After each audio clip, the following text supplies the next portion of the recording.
The unwanted marriage of Anne of Cleves and Henry VIII. Henry VIII is remembered as England's most married monarch, his 6 unions spanning from 1509 to 1543. But what were these weddings actually like? Modern royal weddings are synonymous with grand public celebrations, lavish processions, magnificent ceremonies in iconic venues like Westminster Abbey or St George's Chapel, and a Buckingham Palace balcony appearance. This tradition dates back only to Queen Victoria's marriage to Prince Albert in 1840. Before this, royal weddings, including those of Henry VIII, were often private, solemn occasions, held in royal chapels with little public display. When Henry VIII ascended to the English throne in April 1509, at just 17 years old, the political landscape of England was precarious. The Tudor dynasty, established by his father Henry VII, was still relatively new and far from secure. Surviving members of the rival House of York posed potential threats, their claims to the throne arguably stronger than Henry's own. The sceptre of the War of Roses, the bloody civil conflicts between York and Lancaster, continued to cast a long shadow.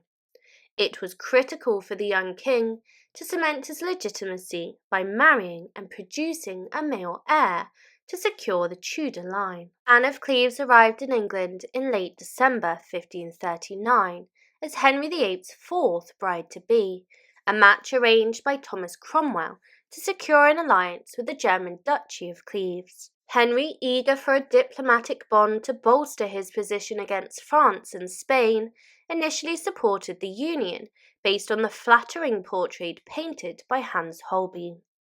However, his first sight of Anne proved to be an immediate and lasting disappointment. When Henry first met Anne informally at Rochester, disguised as a gallant suitor, his romantic gesture backfired. Expecting a joyful and warm reaction, he was met with polite indifference from Anne, who was unaware of his identity. Henry was not only insulted but also dismayed by her appearance, famously lamenting, "She is nothing so fair as she hath been reported." His physical revulsion was compounded by what he perceived as a lack of sophistication in her manners.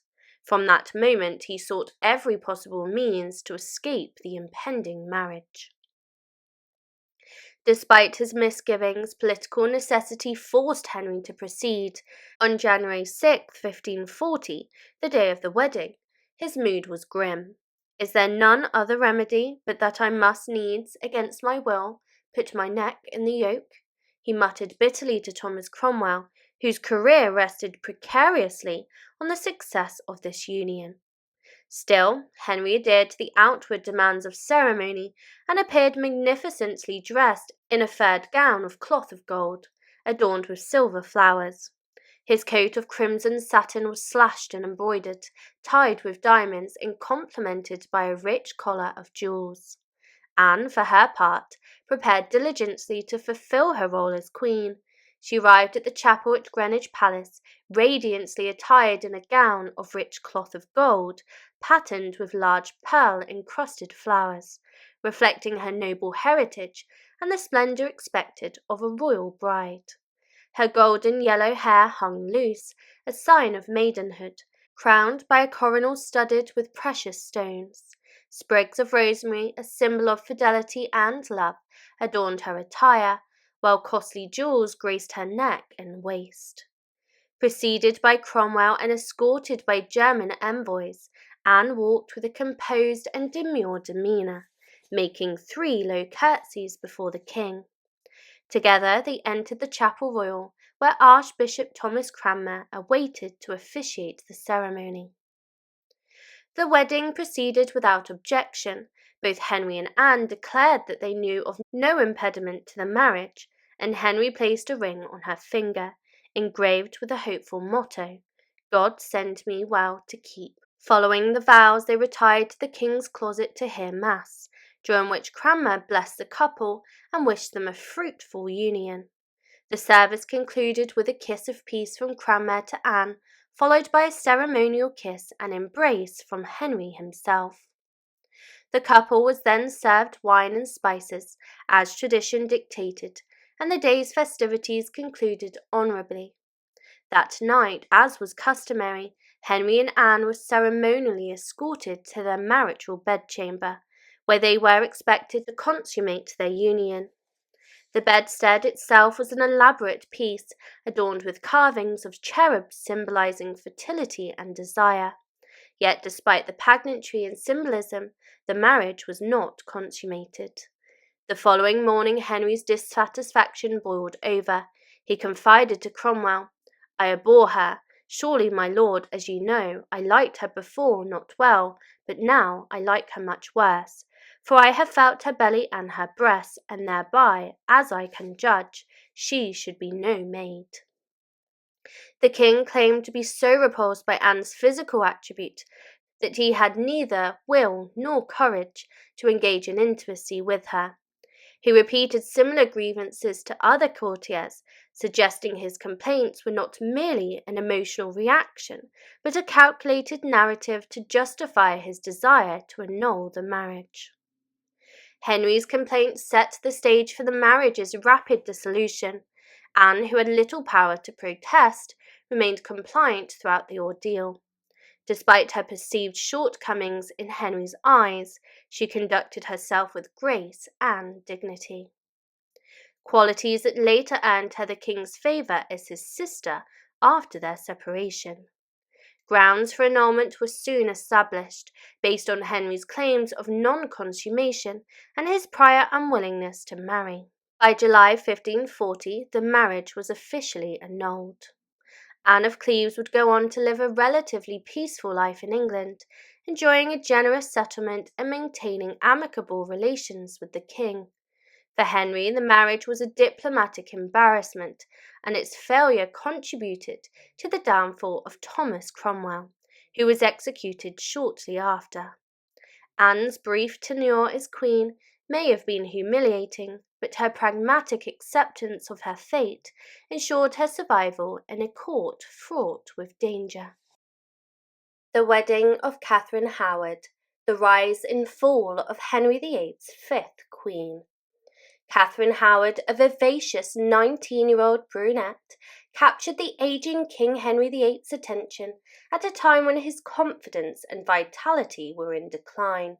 She was the niece of Thomas Howard, Duke of Norfolk, one of England's most prominent Catholic peers. Norfolk, a seasoned political operator, saw Catherine as the perfect pawn in his ambition to re-establish Catholic influence at court. By positioning her to catch the king's eye, Norfolk and his faction sought to improve the reformist Protestant influence that had grown under Thomas Cromwell.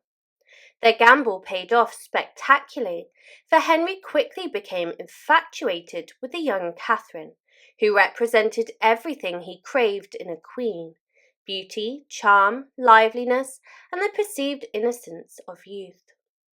By the summer of 1540, Henry's fourth marriage to Anne of Cleves had been annulled, a humiliating debacle that left the king eager for a new beginning.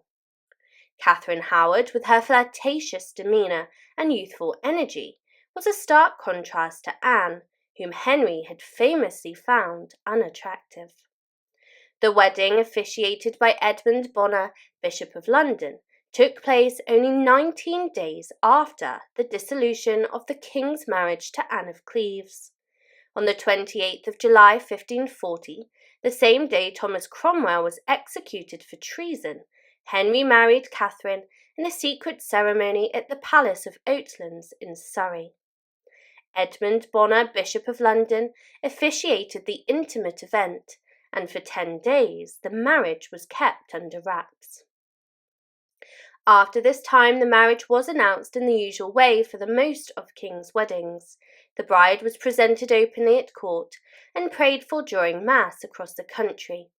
Like with Anne Boleyn and Jane Seymour, King Henry attended the Chapel Royal at Hampton Court for the occasion. He had used Greenwich Palace for Catherine of Aragon and Anne of Cleves. This time, there was no dramatic walkouts during the Mass, unlike when people were abruptly asked to pray for the king and his wife, Queen Anne. instead of Queen Catherine. However, there were murmurs of discontent. Many English people preferred Anne of Cleves as a suitable queen over this new, young bride, though they weren't willing to resist openly. After the announcement, the king and his new queen embarked on a honeymoon progress, essentially a hunting trip through Surrey and Berkshire. They stayed in Reading before heading north. On their way back, they spent time at the Moor with members of the King's Council. During this trip, official letters were carefully labelled to reflect whether they came from the council at court or the council in London. During the journey, the king adopted a stricter daily routine, which some, like the French ambassador, believed was an effort to lose weight. He rose between 5 and 6 a.m., attended Mass by 7, hunted early in the morning, and returned by 10 for dinner, spending his afternoons on royal business. By October, when the court returned to Windsor, Henry declared himself a new man, claiming that his leg no longer pained him, but sadly for the king, this improvement wouldn't last long. Henry, almost 50 years old and struggling with declining health, wanted time alone with his bride before presenting her to court. The aging king was besotted, convinced that Catherine was the embodiment of all the virtues he valued in a woman. He showered her with jewels, gowns, and titles, eager to display his prize to the world. For a time, Henry appeared rejuvenated, buoyed by the belief that he had found the perfect queen to restore his happiness and vitality. When Catherine was finally introduced as queen, she brought a sense of youthful exuberance to the court. She danced, sang, and charmed those around her, earning the nickname the Rose Without a Thorn from her adoring husband. Henry, now obese and plagued by a chronic ulcerated leg, revelled in her attention and doted on her incessantly. To him, she was a symbol of renewal, a balm for the failures of his previous marriages. And yet, while Henry basked in the glow of his bride's beauty and cheerfulness, Catherine's feelings about the marriage are less clear. She found herself bound to a man old enough to be her grandfather, whose physical condition was far from appealing. Despite her outward compliance, it is likely that Catherine, with her youthful passions, struggled to adapt to the demands of being married to such a domineering and troubled king. Unknown to Henry, Catherine harboured a scandalous past that would ultimately seal her fate. Before her marriage, she had engaged in sexual relationships with 2 men, her music teacher Henry Mannix and Francis Derham, a courtier who had served in the household of her step-grandmother, the Dowager Duchess of Norfolk. Both relationships were widely known among those who had lived in the Duchess's household, but the details were carefully concealed from the king. In 1541, whispers of Catherine's indiscretions began to surface. John Lascelles, a reformist with ties to the Protestant faction, brought forward testimony from his sister, Mary Hall, who had served in the Duchesses of Norfolk's household and knew of Catherine's past. The allegations reached Archbishop Thomas Cranmer, who reluctantly informed the king. Henry, initially incredulous, demanded a thorough investigation. As evidence of Catherine's premarital liaisons came to light, it was also revealed that she had resumed contact with Francis Derham after her marriage. Worse, she had allegedly begun an adulterous affair with Thomas Culpeper, a gentleman of the King's Privy Chamber. Letters between Catherine and Culpeper suggested a passionate and illicit relationship, further fueling Henry's rage. Henry was devastated. His belief in Catherine's purity had been shattered, and the betrayal cut deeply. In a rare display of emotion, the king reportedly broke down in tears during a council meeting, lamenting the loss of the woman that he adored. At one point, he called for a sword, declaring his desire to personally kill her for her treachery. His anger, however, soon gave way to the cold pragmatism of a ruler who cannot tolerate dishonour or disloyalty in his queen. Catherine was arrested and interrogated, though she denied consummating her affair with Culpeper. Both Culpeper and Derham were tortured and eventually executed, their heads displayed on London Bridge as a warning to others. Catherine's downfall was swift. In February 1542, she was brought to the Tower of London to face her fate. Too young and inexperienced to navigate the treacherous politics of the court, she lacked the allies or influence needed to save herself. On the 13th of February 1542, she was executed at the Tower Green. Before her death, she reportedly asked for the block to be brought to her so she could practice placing her head upon it, demonstrating a dignity that belied her youth. Catherine Howard's brief tenure as queen was marked by both joy and tragedy. For Henry, her betrayal was a bitter blow that left him disillusioned and further isolated. The tragedy of Catherine's execution lingered in the court's collective memory, a casting shadow over Henry's later years. Though her reign was short and her influence limited, Catherine remains a poignant symbol of youth and innocence, consumed by the ruthless demands of Tudor politics. For Henry, her death marked the loss of his final chance at romantic happiness, leaving him embittered and resigned to his declining years. The wedding of Catherine Parr, the last wife of Henry VIII. By 1543, King Henry VIII was nearing the end of his tumultuous matrimonial career. At 52, his health was in steep decline. His once vigorous frame had given way to obesity, his infamous leg ulcers festered, and his fiery temperament had been tempered by age and illness. Yet, despite his physical ailments, Henry retained his desire for companionship, and his gaze turned to Catherine Parr, a 30-year-old widow whose intelligence, composure, and gentle demeanour stood out in the intrigue-laden Tudor court. Catherine Parr was no stranger to marriage. Twice widowed, her first union had been to Edward Burr, a sickly young man who died after a short and uneventful marriage. Her second husband, John Neville, Lord Latimer, was considerably older and frail, though their union had been more contented. With Latimer's death in 1543, Catherine found herself a wealthy and independent widow, free to choose her next path. Her heart, however, belonged to Sir Thomas Seymour, a dashing courtier and brother to Jane Seymour, Henry's third wife. Henry, who was nothing if not perceptive, sensed the growing attachment between Catherine and Seymour. Unwilling to tolerate a rival for her affections, the king acted decisively. Seymour was sent abroad on diplomatic service, leaving Catherine no choice but to acquiescence to the king's courtship. It was not an offer that she could refuse. Henry's proposal was both a command and a matter of state, and though Catherine may have hoped for a life with Seymour, she resigned herself to royal duty. On the 10th of July 1543, Archbishop Tom Cranmer issued a special license for Henry and Catherine's marriage.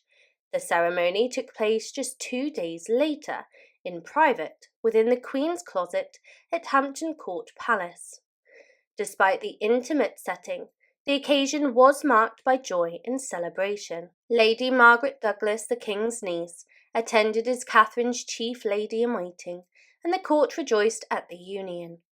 When asked if he would take Catherine Parr as his wife, Henry responded, "Yeah," with what witnesses described as a joyful countenance. 20 people, including the King's daughters, Lady Mary and Elizabeth, gathered in the Queen's private room at Hampton Court Palace to witness King Henry VIII marry his 6th wife. The room was small, about 10 by 14 metres, making it an intimate setting. We don't know what time the ceremony happened or what Catherine wore, but Richard Watkins, the King's main court clerk, officially recorded the marriage. His record listed all the people present and noted that everyone supported the marriage.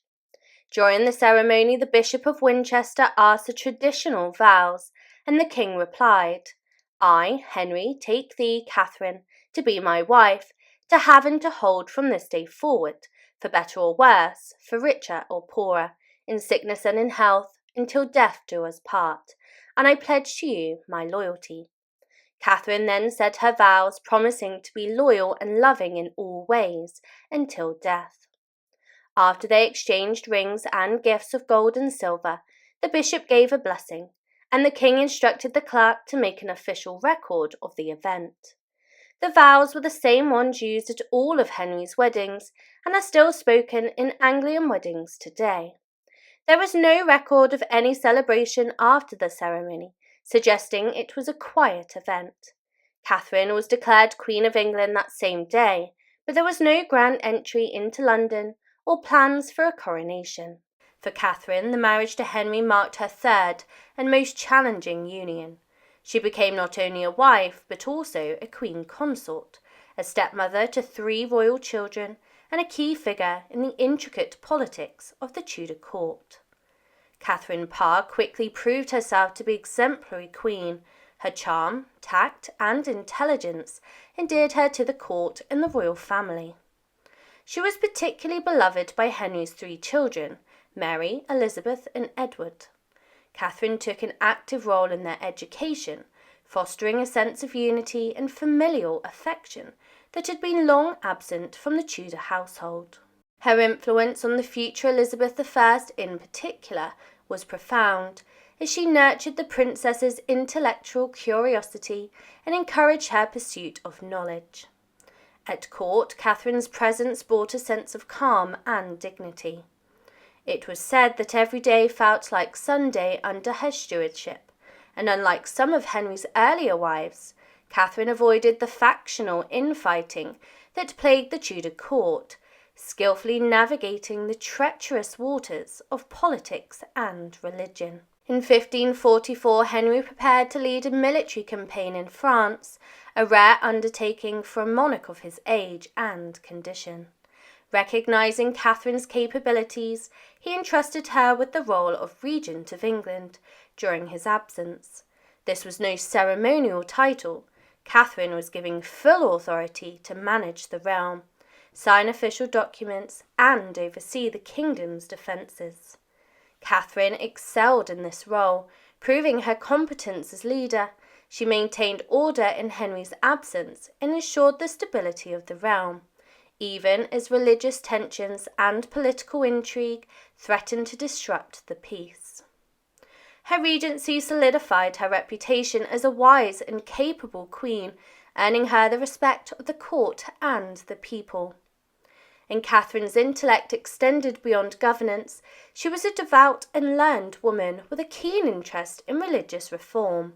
A staunch supporter of the Protestant cause, she engaged in theological discussions and authored several books. Her reformist views, however, put her at odds with conservative factions at court, and at one point her enemies attempted to turn Henry against her by accusing her of heresy.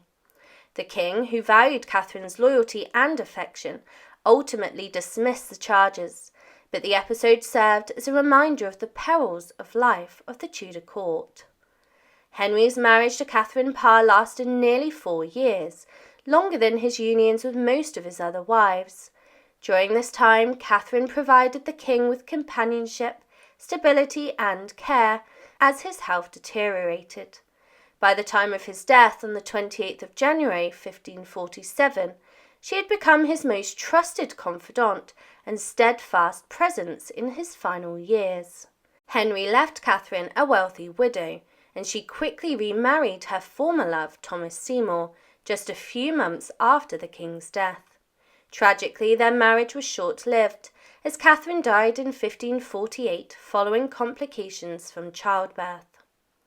Catherine Parr's legacy endures as that of a queen who brought grace, wisdom, and compassion to a turbulent court, and she played a crucial role in uniting Henry's children and preparing them for their future roles in the Tudor dynasty. Her contributions to religious reform and her example of intellectual curiosity left a lasting impact on England's cultural and political landscape. More than any other of Henry's wives, Catherine Parr embodied the ideal of a partner who could provide not only companionship, but also strength and support during the waning years of a powerful but deeply flawed monarch.